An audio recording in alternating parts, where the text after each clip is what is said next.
AI won't take your job, someone using AI will. You may have heard this phrase last year. If you want a head start into 2024, join the free masterclass on AI and training design, organized by New Spring in collaboration with leading AI and learning researcher Dr. Philippa Hartman. On Tuesday, February 13, we'll dive headfirst into leveraging AI for designing your training. Visit thenewspring.com or the link in the show notes. Hope to see you there.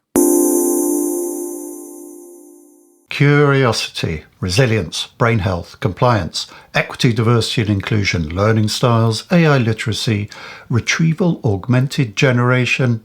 Words. But do these words mean anything to you?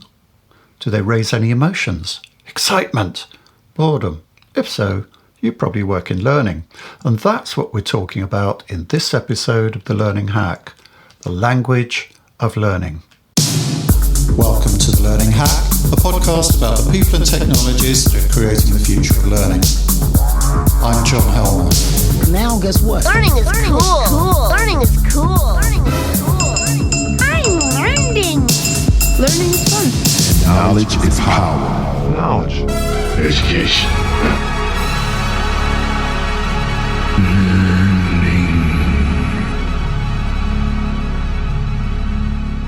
My guest this time on The Learning Hack first came to my attention because he seemed to get more wound up than most people about the buzzwords that afflict our industry. There's a man who cares about language, I thought. So I booked him to speak at a conference I was running. This is years ago, but now here he is on The Learning Hack. Kate Fitzgerald, head of FACT. Who is he? Hack Facts. Based in Denmark, Peter Manniche Riber is head of digital learning at Novo Nordisk, Europe's most valuable company, with a market value of $500 billion. Peter has been working with digital learning for more than 10 years, some of that involving virtual reality. With a BSc from Copenhagen Business School and a strong focus on learning analytics, Peter says he is addicted to making L&D accountable and getting the right training to people at the right time and in the right place. My co-host on our sister podcast, Great Minds on Learning, Donald Clark, blew my mind before Christmas when he told our audience something that the famous philosopher Ludwig Wittgenstein said about language and thought. Where we usually tend to think that thinking comes first. We think of something, then we find the words to express it. Wittgenstein said, no, language comes first. Our ability to use language results in thought. If language is that important in shaping how we think, then surely the language we use about learning must be all the more critical. Peter Manniche Riber had some really interesting things to say on that subject.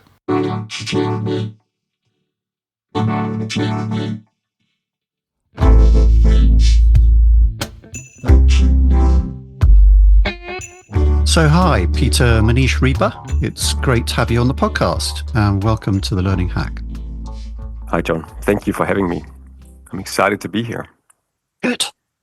We're going to be talking about how we use language in learning, i.e. how important the words and phrases we use to talk about it are, how certain framings can be either liberating or confining to thought. People will have their pet peeves, and don't worry, we'll get to yours in a minute. But first, I'd like to ask you to address the question in a general way, in a widescreen way. Is the language we use when we talk about learning really fit for purpose at the moment? Oh, that's a really good question. And I'm going to come up with or start with a terrible answer. Because it does really depend, doesn't it? Like a lot of things in life. I'm also getting older, so more pragmatic and all that. But it really depends on the context and how you use the language and for what purposes. So if you're talking about the purpose where we sitting in companies trying to help our populations learn and develop in the right direction for the company and the individuals, then I think we have a problem and a misfit between what we are presented to in the marketplace and what we experience in real life. And this is probably why we have this conversation around buzzwords, is that we experience that some of these things that becomes trends or buzzwords or things that we talk a lot about, they're very hard to materialize in the way they were intended to be by the potential that we're we're getting in the marketplace. So that misfit is difficult to cope with because a lot of these people, consultants, vendors in the marketplace, they need to sell their products. And I hope we can get into this a little bit deeper during the conversation. We in learning and development in companies are very restrained when it comes to resources and budgets, but we also have a very large scope and a lot of people to cater to with individual contexts. So we're all looking for that silver bullet that can help us help a lot of people at the same time with very few resources. I think that's some of the reason behind it. Right.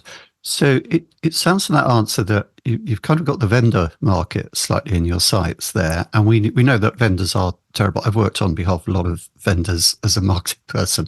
And I know we are awful. We're very addicted to buzzwords. We like to bring in new ones all the time. How about on the practitioner side?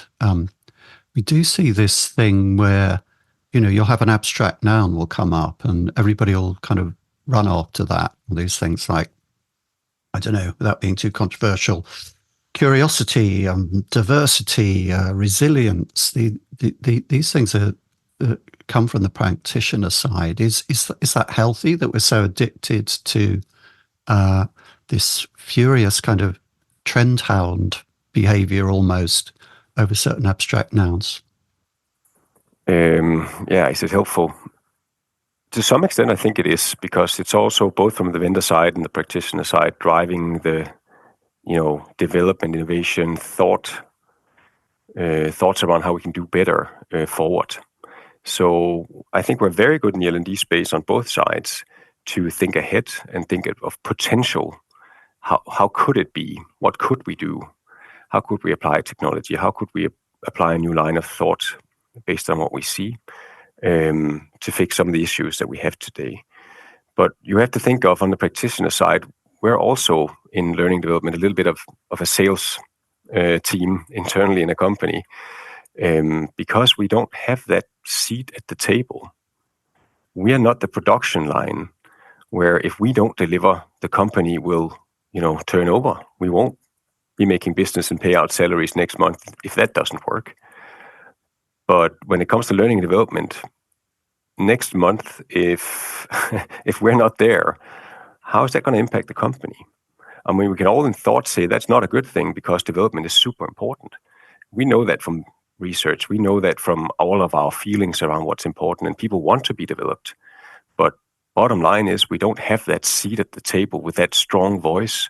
So we also have to come and sell our things a little bit internally, saying, here's that new shiny thing. Here's this new concept. Here's what we all can feel in where we are. In 24 and 2020, it was remote work, right? Because the COVID hit us. So everyone had to jump on that bandwagon. And now it's AI.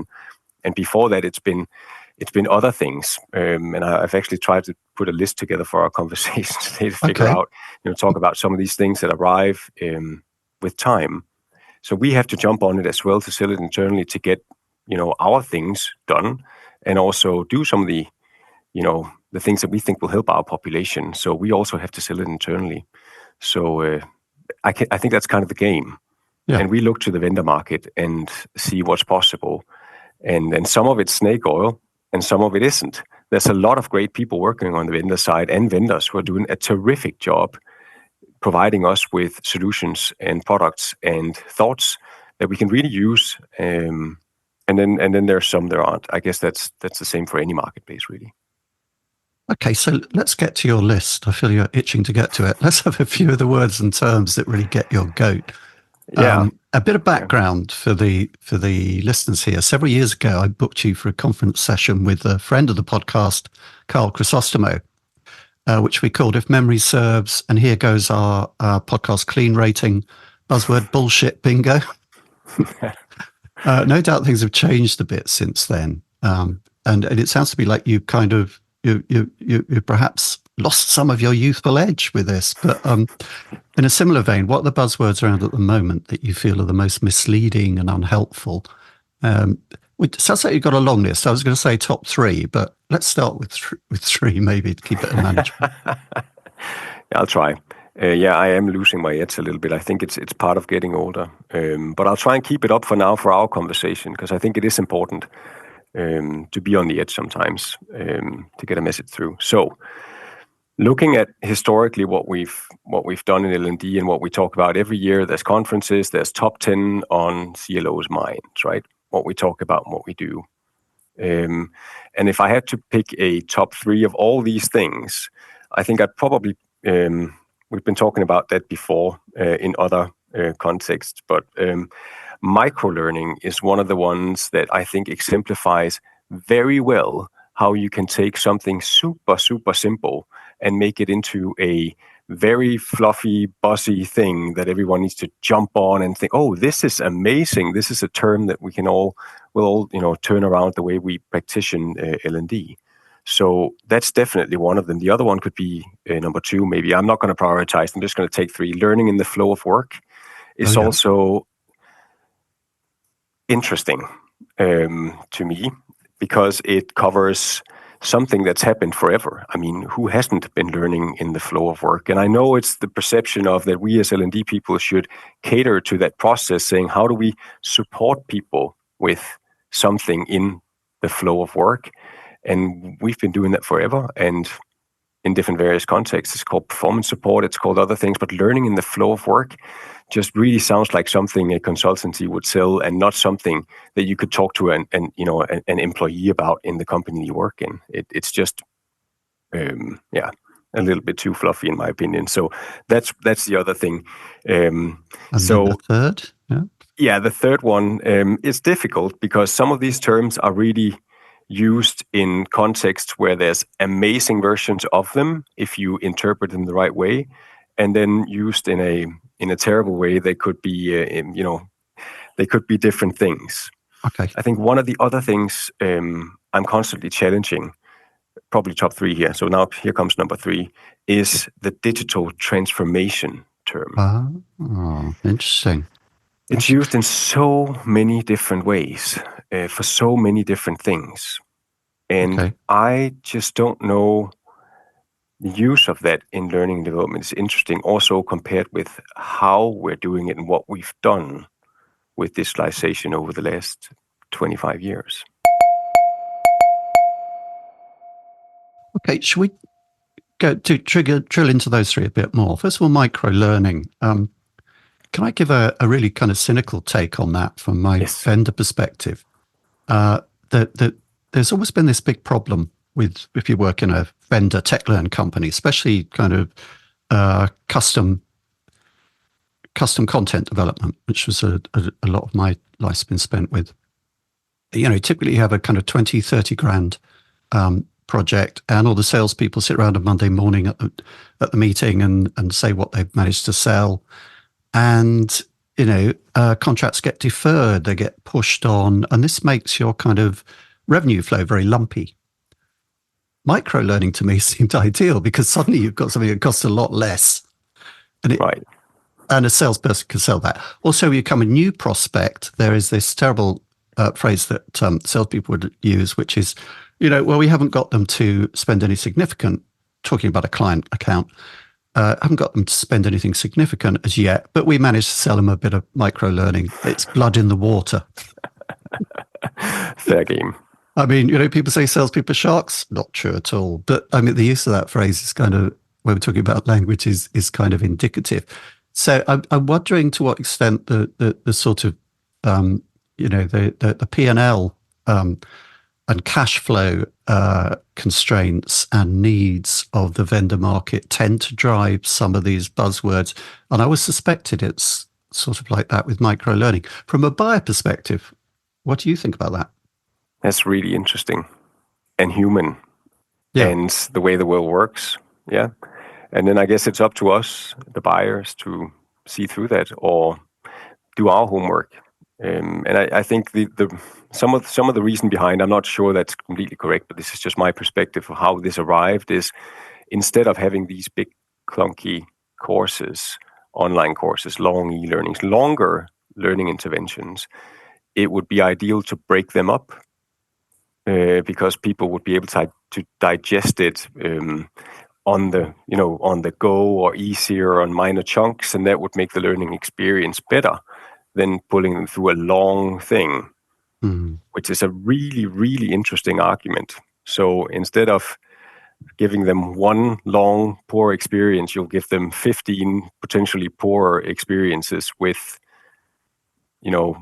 difficulties in probably connecting them over time, because that's how humans work. You don't just turn back to the same page that you've moved on. So not contextualizing this into a why do we even want to do this and what's the problem that we're trying to solve is so interesting. And it's one of the examples where I think we as learning development people jump on the easy. It's easy to do. It's easy to break things up in it's lower production costs. It's probably at least it's potentially, as you say, you can buy it faster, you can get it out faster, you can deploy it without anyone really screaming at you because it's really, really long and boring, and it's easy to do. It's easy just to break up your stuff and then serve it as micro-learning, which is a new interesting concept. And we're forgetting the whole process around asking ourselves, why does this even exist?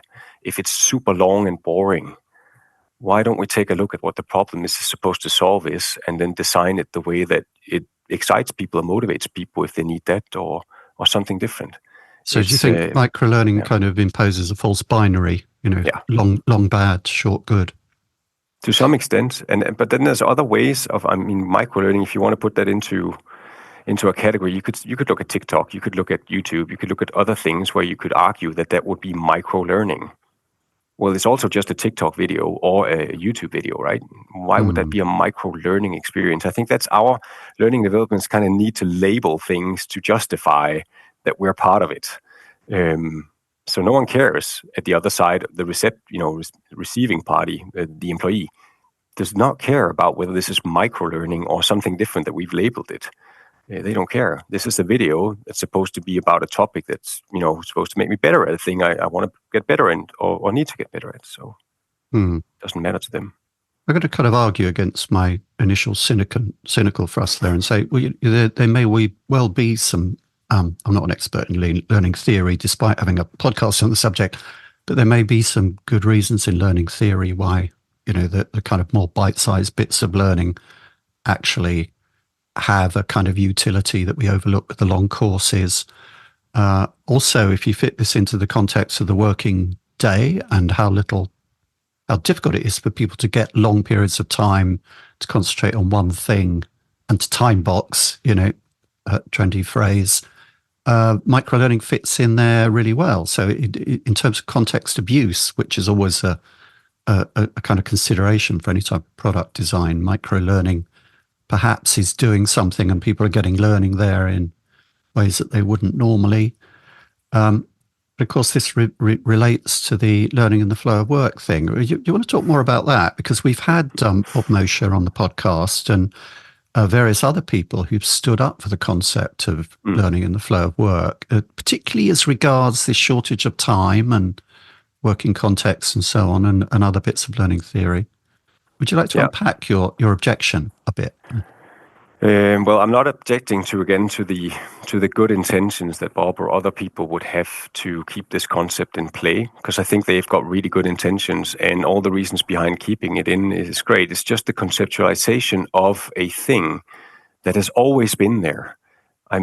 Everyone in human history, having had a job at some point, have learned in the flow of what they did, because that's how we develop with experiences. But if we're talking about intentional learning interventions in the flow of work, it is a super, super difficult thing to do. And we can get back to that. I think it's some of the other conversations that we're going to have during the hour here. But it's just, if you don't have context, it'll always feel irrelevant for people, or pushy, or annoying, or why am I going to do this? Because I'm actually just on this task and I'm really focused on getting here, or I'm doing this right now. So why are you breaking my focus? Why am I looking at this email when I'm supposed to? And some of those emotions that you'll get in a working context. So you might also be in a flow situation where you've got a new project and you're seeking learning on something. The Learning Hack podcast is supported by Learning News, the learning sector's newswire. Rob and his team are good friends of the podcast, and we really value the help and advice we've had from them, and they do a great job. For the very latest news from around the learning sector, for interviews with learning leaders, the latest from learning sector vendors and features on workplace learning, go to learningnews.com. And I want to ask you a question, John. So would you rather be in a 7-minute micro-learning experience on the topic that you're interested in, or would you rather be in a 2-hour community workshop experience with other people, just having a conversation, learning from them? What would you rather do? You should never ask me questions because you get very long answers. I'll try and keep it short. I'd probably vote for the former. Locking 2 hours out of my day is difficult. Okay. For obvious reasons. I can think of a great micro-learning example where, I'm kind of studying sound design as because I edit these podcasts and trying to get better at that all the time. I got interrupted by a little snippet from YouTube saying, this is how EQ relates to phase, which people who know about sound engineering will understand there's a relationship between equalization and phase. I never knew that. It took me about 5-10 minutes to access that piece, and afterwards I knew more than I did before, and then I could go back to working life. Ideally, of course, I'd like the longer 2-hour session, but I'd be very selective about that. Who's in that session, who's leading it, what's it about, how is it structured, before kind of committing to that. And like everybody else, I think I sign up to more webinars than I ever attend. That was a good answer. Thank you. So I wasn't fishing for one or the other actually, but I was on the it depends curve again, because some of the pre-work that we need to do as L&D practitioners, designing training and learning, and that I see way too little of, is again taking departure in the problem that we're trying to solve, and then putting in the formats that we're trying to push out to solve that problem in a context of, and now I'm going to quote Nick Shackleton-Jones, and the 5DI framework is what you want people to think, feel, and do differently. I wholeheartedly agree with that. Mm-hmm. Because if you know what you want people to think differently after your learning intervention, or do differently, or feel differently, then you also know what format to put on to make that happen. It's very rare that an e-learning, 45 minutes duration, about something will create an emotion in people other than frustration. And this is not to say something bad about e-learning. I've done that enough over time, and in the right context, in the right subject, in the right, again, back to the solving the problem. If it matches all the, it ticks off all the boxes, great. Then release that format, deploy that, no worries. But it just rarely is that solution, and we kind of default to those things. And it's the same with microlearning. So if we have a concept that we believe in, then we try and spread it out over a lot of different contexts where it probably doesn't always belong to solve the problem that you're trying to solve. And it's the dilemma that we continuously work with in learning development, is, again, back to the point in the beginning, is we have a scarcity of resources to cater to a vast amount of different contexts, people, and their daily lives, in how to develop the skills, results, and everything that they need to do in their jobs, which we are set out to do. We just can't do that without sometimes grabbing onto these overall terms like microlearning. That's going to work. Then people are going to learn much better. It's going to be much better for their daily lives, their calendars, all sorts of things. And then we just spread that out wide, and we cling ourselves to the hope that this concept will save us and make lives easier for us to cater to what we really want to do, is help people. And that's the idea that I'm kind of challenging, is all these bandwagons, all these buzzwords. One thing is that we get so attached to them that we miss people can't remember what was the buzzword 3, 5, 7, 10 years ago. And we don't even follow up. And did we actually do that? Did we actually, solve some of the things we wanted to do with those terms, or did we just move on to the next one? We probably just moved on to the next one, most of us, because that's how we work. But apart from following up on them, do we also contextualize them into saying, does it work for everything that we're doing? Or can we use this concept particularly in this context or this context? And I think that's probably closer to the answer. And some of the very smart people I know in L&D, and L&D is packed with smart people, actually do that in how they work. But the way the conversation is in the L&D echo chamber and market is different. It is this is going to solve everything for you. That's the thing I'm challenging. Okay. I mean, there's also the danger that buzzwords can be used to excuse a bad intervention. So, for instance, you've got something that you need to train people in. It's going to need to be quite intensive, but you've only got budget for, 10 minutes. And people say, well, that's not really going to do it, is it? Well, yeah, micro-learning. And, you use the buzzword and it kind of gets you out of jail free.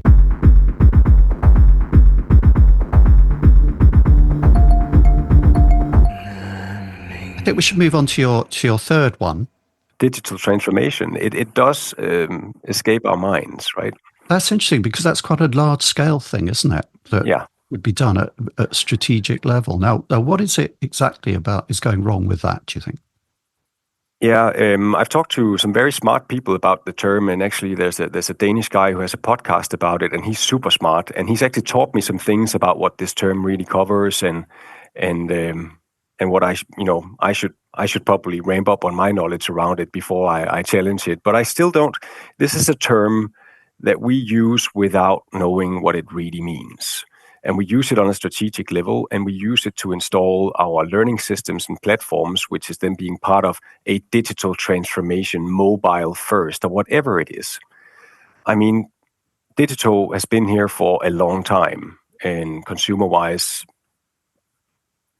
30 years or more in learning development, where we've been taking a digital transformation track to phase up. Say we've got a system you can access, you've got it on your mobile, you can watch all sorts of formats, you can interact with it, you can put on a headset, you can chat with it now, and all sorts of things. But what does that really mean?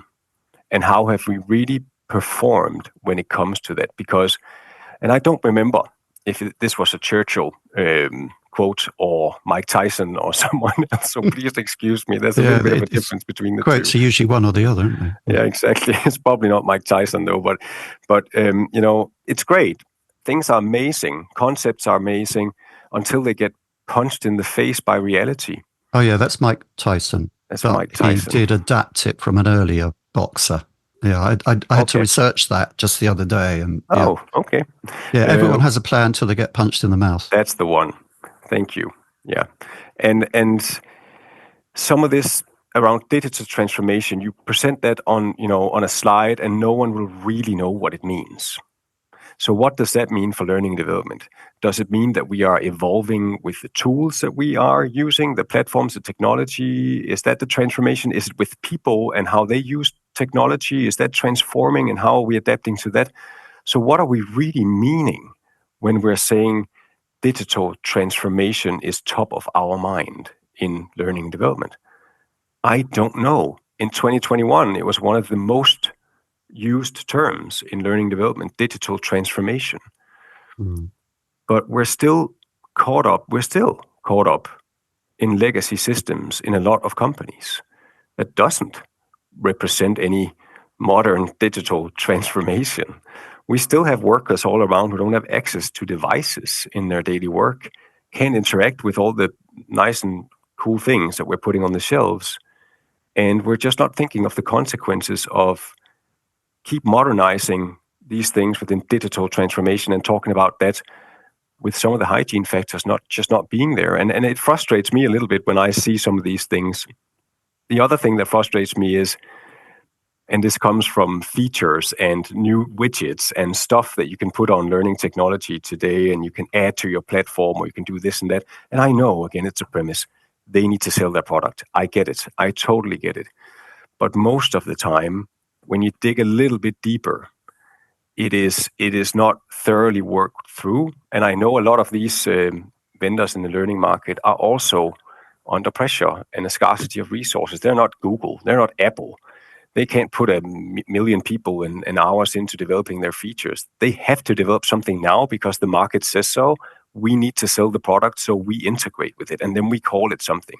And then when we get it in the companies, it doesn't really work that way always. And I think that is where I'm like, let's stop using these fluffy terms that we really don't understand what means, and let's not, wrap them in gift paper or whatever we call it, chocolates. So let's not chocolate cover this.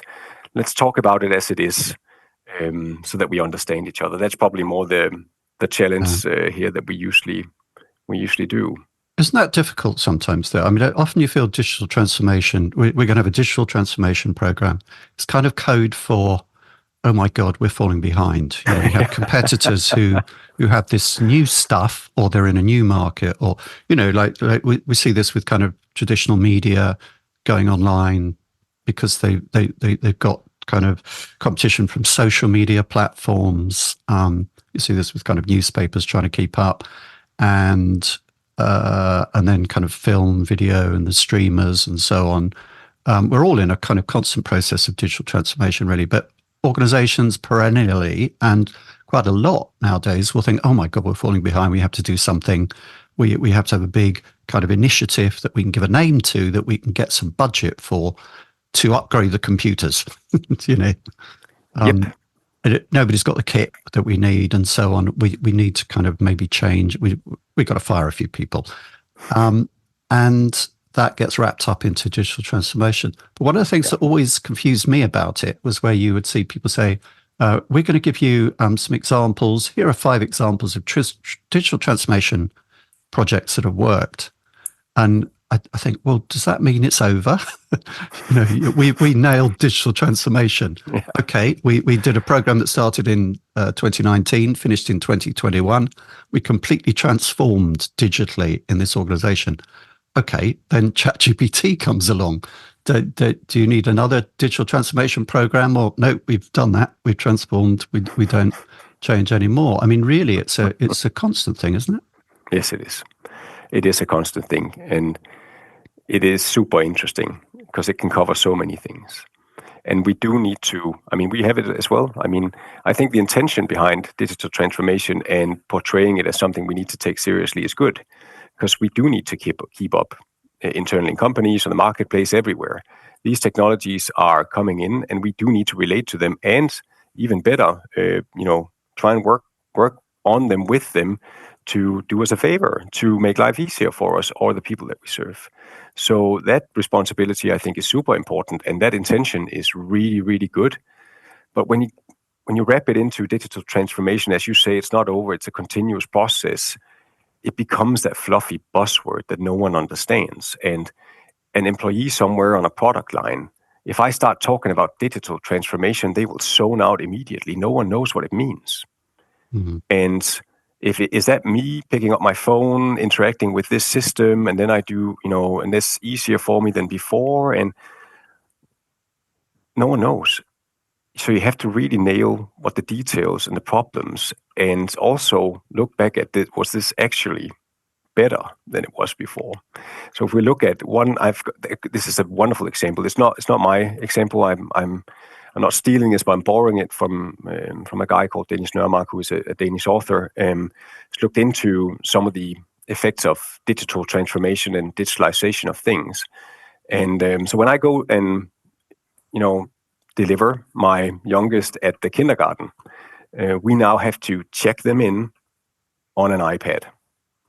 So we have to go and open up the iPad, find my son's picture, and he's now checked into the kindergarten so everyone knows where he is. Now, that was a process before which was paper-based.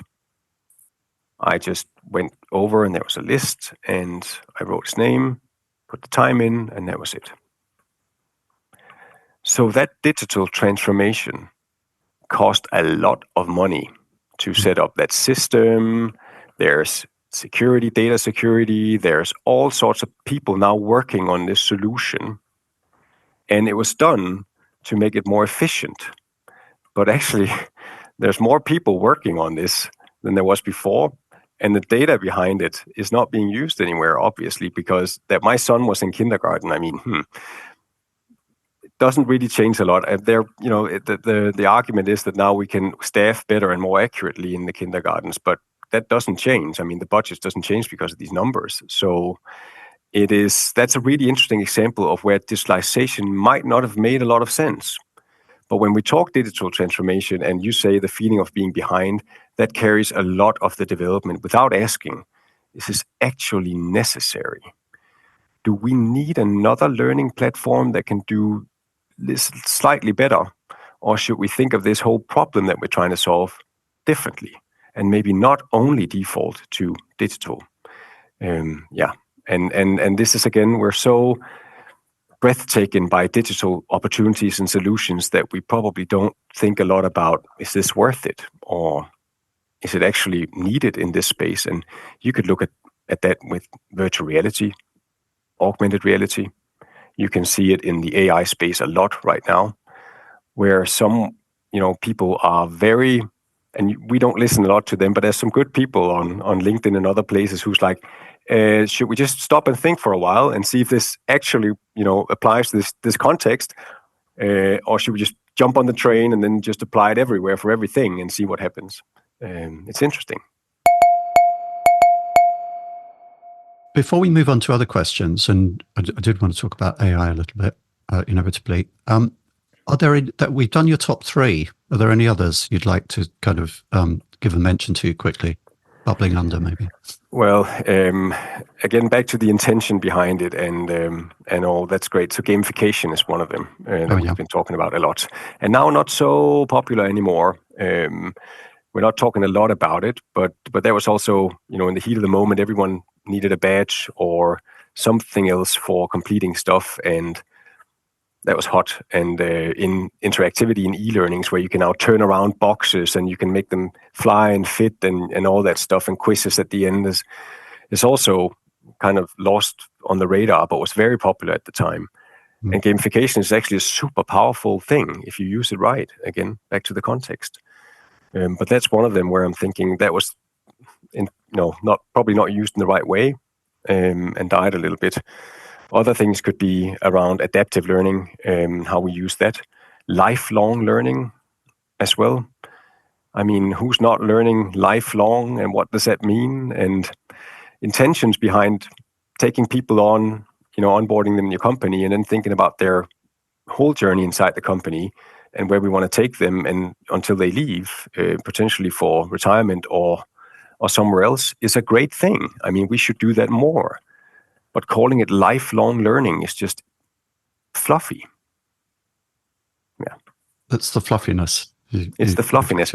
It is how we talk about these things without, context and substance, really.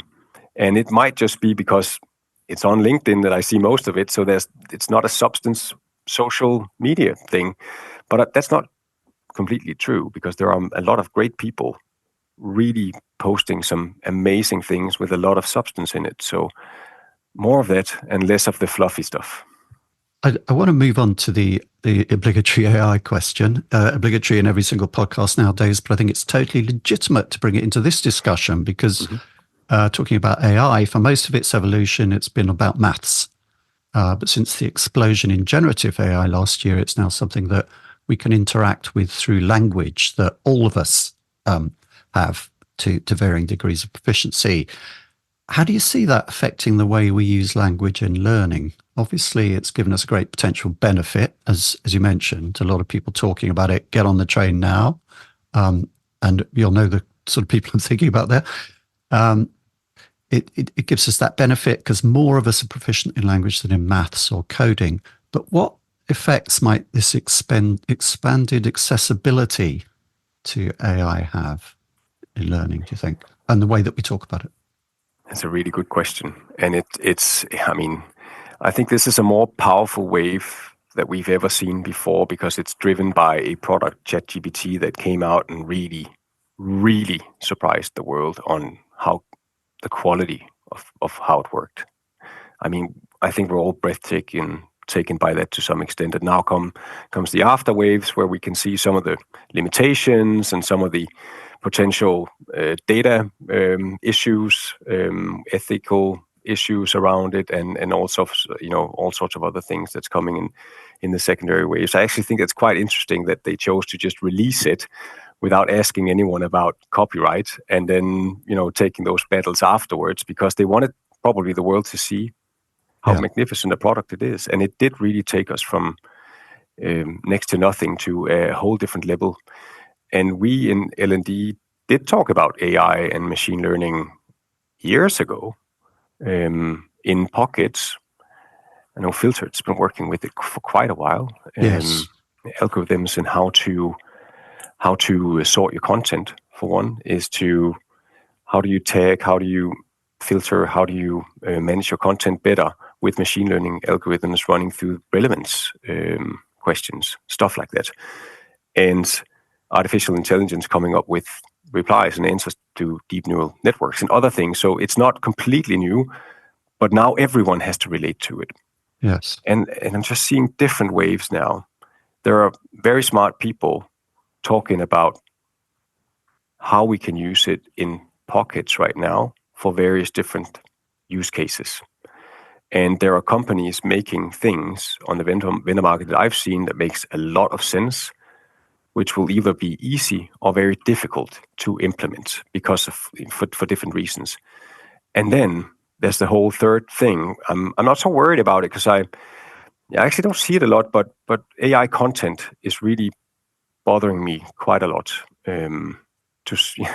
It seems like, and I've received some, and maybe it's just me getting old again, and but watching some of those synthesia or other videos that are AI made with avatars, or yourself standing there talking in a kind of it's still very mechanic. And I don't know if it would be better if it looked more real, which I think it'll become a lot more real as it develops. But that bothers me quite a little bit, because that personal touch, that human touch, is still something I think and experience is incredibly important for people to trust and wanting to engage with things. But where's the worry there, Peter? Is the worry that because we get all this kind of synthetic AI generated stuff that looks almost human, it pushes out the real human stuff and we lose that? Or is the worry that the AI gets more and more human and to the point where it really convinces us, it really passes the Turing test? Those things don't quite at the moment. But it gets to the point where it does, and then there is another category of worry. Which of those are you falling into?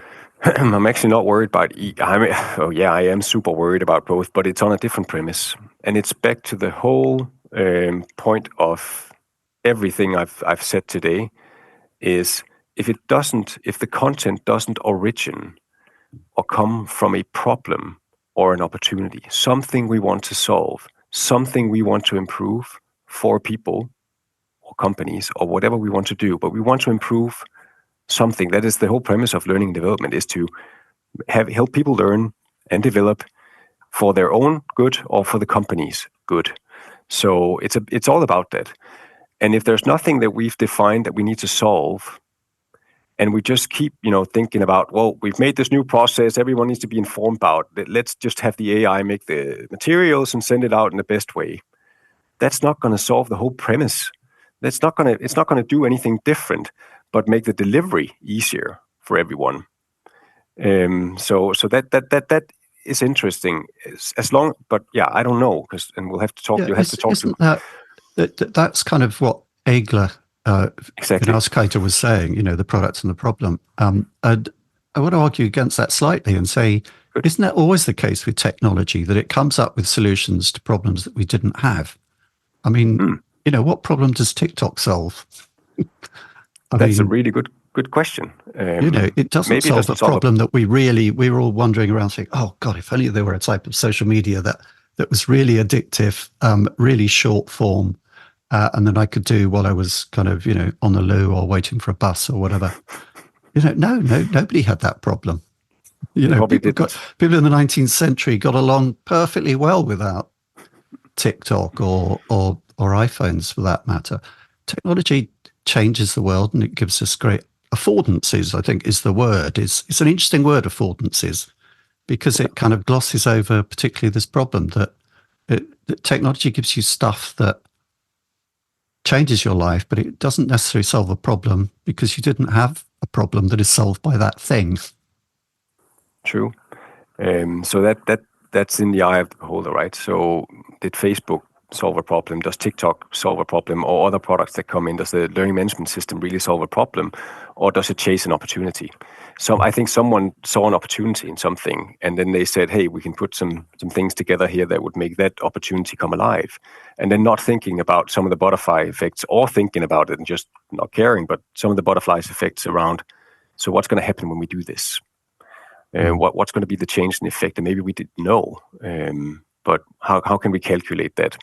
And back to the premise of what Egle says as well about the product and also, if the AI can define a problem or an opportunity and help us, solve some of those, that would be amazing. But it all relies on the data.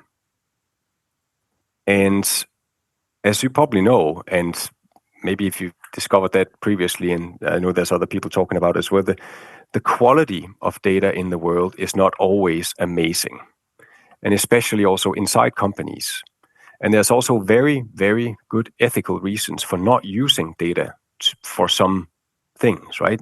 And there's copyright infringement, and there's all sorts of other things. So if you want a machine to calculate something, and you want AI, as I understand it, I'm not an AI expert at all. I've tried to learn a lot about it since last summer, but if you want AI to be creative and you want machine learning to be able to sort out the database, you do need quality data.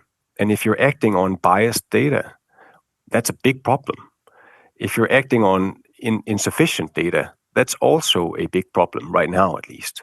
So if your data set is not accurate, you won't get to the solutions you need.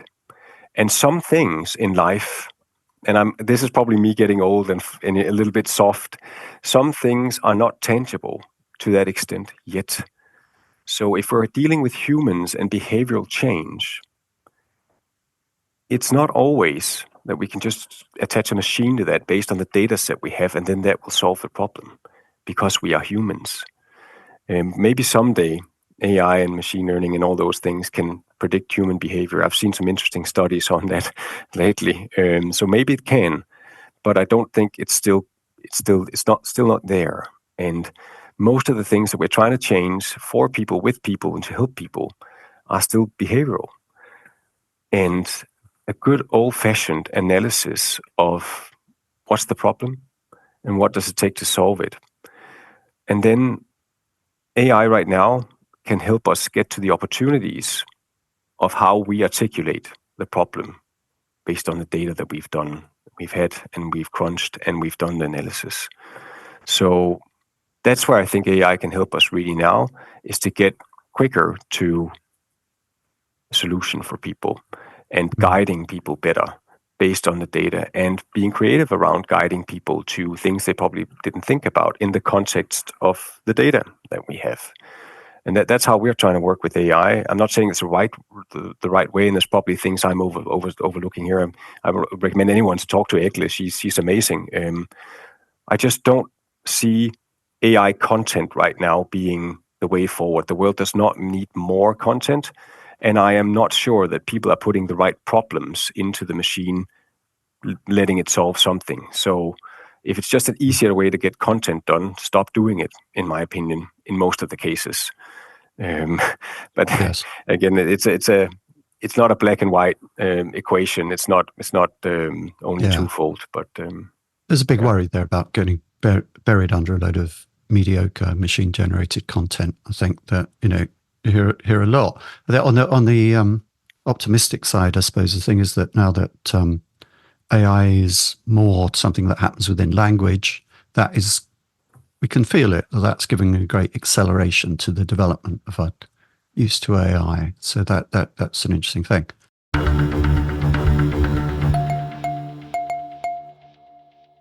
Turning now more generally to the role of L&D in organisations, how do you feel about that? Is it changing in significant ways? And what role might the language we use play in steering that change in more beneficial ways, do you think? That's a good question. So I can only talk for the context that I'm in and what I'm seeing, the perception I have. I don't think L&D's role is changing much, to be honest with you.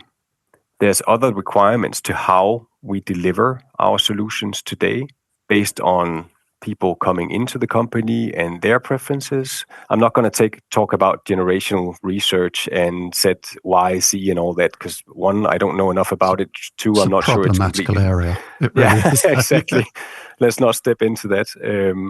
But there's other requirements to how we deliver our product, and that also comes from CO2 regulations on how people can travel, because that's going to limit the way that we get together and how we use our time together to do the interventions we need in learning development. So there are different requirements to how we work, and different interactions with new people coming in and their expectations to the whole world and how we do it.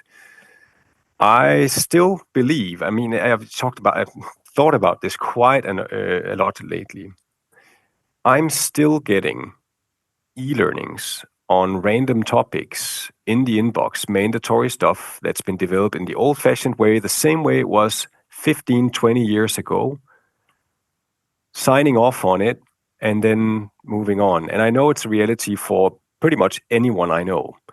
So in the 15 years that I've been here in the learning industry context and working in learning development, a lot hasn't really changed. And I think it's moving very much slowly, slower than we think. And that's probably a premise that I should underline, is time is so underrated. It takes a lot longer to make these changes that we want to make in companies, with people and with ourselves. And I think the biggest favor we can do to ourselves in learning and development is focusing on the mindset of how we service the organization. And it's difficult because the requirement from the organization hasn't changed either. We have a population of people. You are now responsible for making sure that we have a track of the development, that we're looking into what courses and training do they need to perform in their role. So we need that overview. And now we've added skills as well. And everyone's talking about the skills gaps and skills-driven stuff. And so we also have to oversee that to some extent and cater the organization to do that, organizational workforce planning and all sorts of other things that we need to do as part of learning and development. As we have a say in those things and a way in and have to relate to it and sometimes also service the organization with these things. So that's evolving a little bit. It's getting wider. But the one thing that we're not focusing too much on, because we simply don't have the resources, the time, in the context of all the other things that we're asked to do, is to do the important interventions where we can see there's a problem and we can create real value. And I'm talking business impact for people. And it's not only, when I say business impact, people start thinking about productivity measures and very, not human-centered, but it could also be well-being. It could be happiness. It could be many other things that we know from research is contributing to results for the company and people. So those interventions are the most important, in my opinion. And the mindset around defining where's the problem that we're trying to solve and how do we get to a solution. That's what I would love us to, in learning development, to kind of say, and this is completely nonsense because it's not going to happen. Say to the organization, fair game that you want us to deliver content for all these topics for all of the people. It's already on the internet. And we can just purchase licenses forever and it's not going to change anything. But if you really want us to provide value to the company, we will focus in on these interventions because they take departure in these business problems. I hear that so much that people feel detached in learning and development from the business. from the business results, from affecting real business problems, from solving things, which is so satisfactory. There's nothing better than being part of solving something that will make the world better for people or a company, right? But we're just not focusing in on those specific things because we're very busy catering with what the business asks us to do, which is programs, content, platforms, all sorts of other things. And that is the game, John. And I can't change it. We're probably going to have a hard time changing it. But I think what we can do, and I'm seeing that slowly moving in the right direction, is focusing on the mindset of what's the problem that we're really trying to solve here? And can we make a difference with learning interventions or training in this to be part of the solution? I think that mindset is super, super important. And the more we can do that with data, with design thinking, analysis, and being a little bit more brave and bold, saying, we'll cater this, yeah, fair enough. It's going to be a bulk of our task. We can't get rid of it, so let's do it and do it well. But at the same time, let's also hyper-focus on some of the most important things that's stressing out the business and how we can help in those contexts and then prove that we've helped. And then we don't have to worry about the voice at the table either, because we can prove it. Marvelous. That's a really interesting answer. And it's making me think on our theme of language that maybe one of the things that really changed in the professions when we started talking about learning rather than training and education, which perhaps have more limited kind of ambitions. That the idea that you are now ahead of learning in an organization raises all sorts of expectations about what you're doing for people in the way of development and well-being that perhaps weren't there in their previous roles. And it's interesting that some people seem more and more keen to talk about training now. When you hear the word trainings, changing it from a verb into a noun, which normally in business it goes the other way around. Target becomes a verb having been a noun. Training now becomes a noun having been a verb. And perhaps that's a way that people can limit some of the ambition, which causes, I think it must cause a great deal of stress to feel that you're supposed to have to do this and actually you spend all your time doing compliance, whatever. Anyway, lastly, who do you, we've name checked a couple of people. We name checked Agler and Bob Mosher and some others, but who else do you follow /rate /listen to in the industry to get your knowledge and inspiration? Yeah, it's a good question. I did make a little list here as a preparation. I'll probably add a few more people during the listing up people here, because there's so many smart people. And also a part of getting old is I'm starting to listen more and more to people I don't agree with, to understand their intentions. Yes. And also because getting older for me has been a journey into discovering that I am wrong a lot of the time, and I can get better at a lot of things. And people have the best intentions behind what they do, 99.9% of the time. So why not be curious about that? Realizing that as I'm getting older, also makes me put some people on the list here that I don't necessarily agree with in their take, but I do learn from it because I get to reflect from their posts and their opinions and maybe, expand my horizon a little bit from time to time. I think that's also what learning is about, isn't it? So only listening to the people I agree with would be the wrong way around. So I'm not going to point out who I disagree with or who I have anyone, but these are great people to follow. I follow Nick Shackleton-Jones a lot. I think his take on the world is always 1, 2, 3 steps ahead of most people and 10 steps ahead of me. And so he's a popular dude in the learning development space, and he's written this book called How People Learn. And you can agree and disagree with the whole effective context paradigm and the 5DI framework, but I think it makes a lot of sense. So I follow him a lot. Laurie Niles Hoffman is one of my favorite people.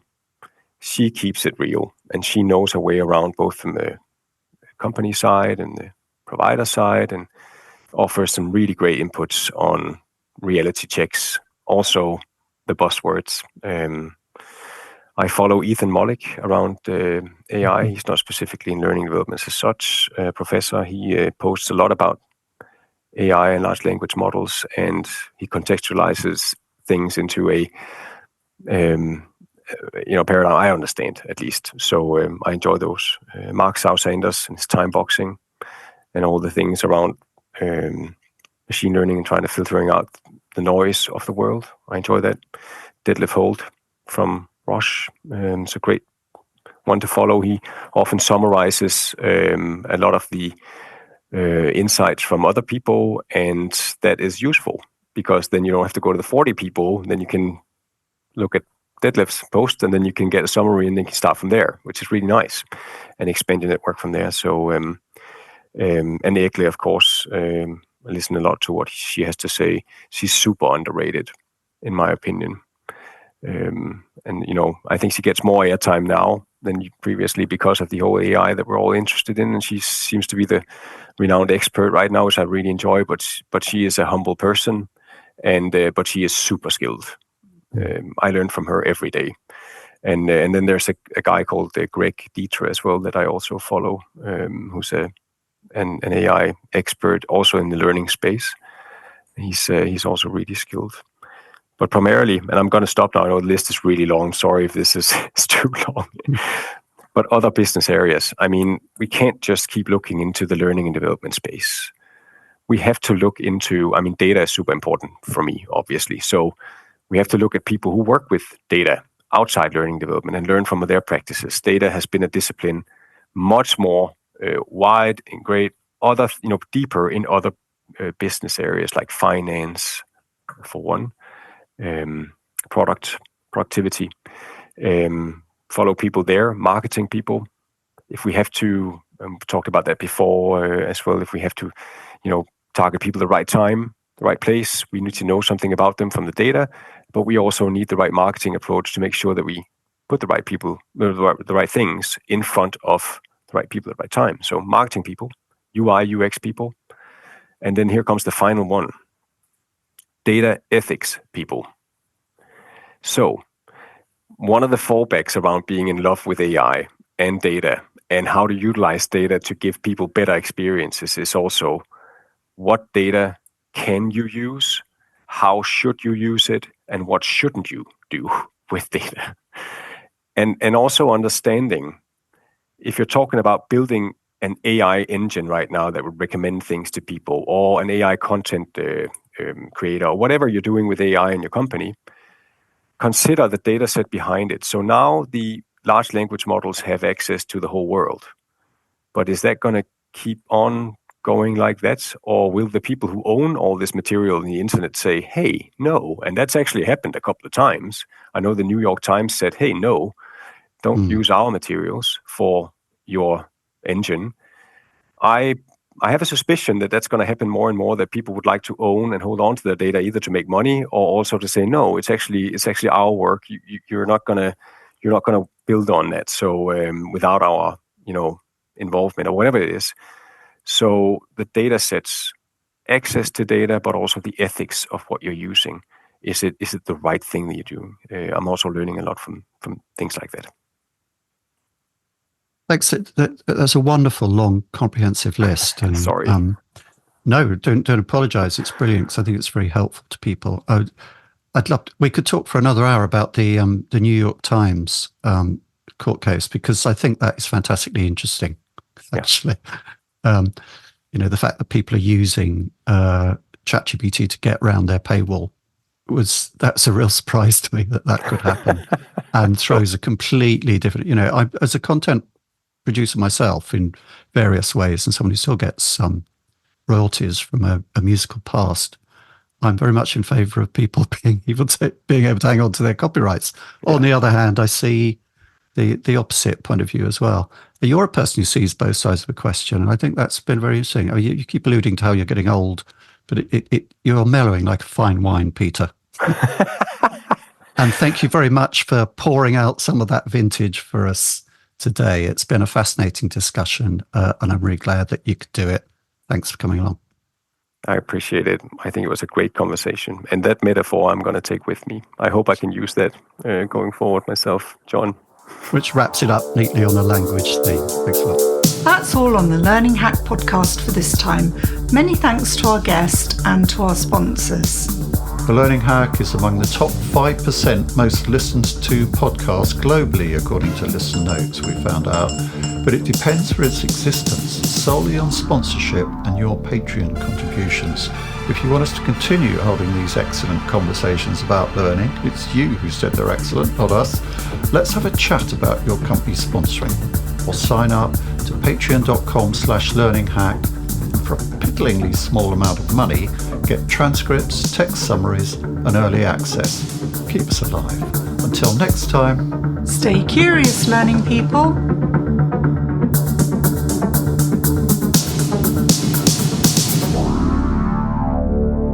Now I finally get it.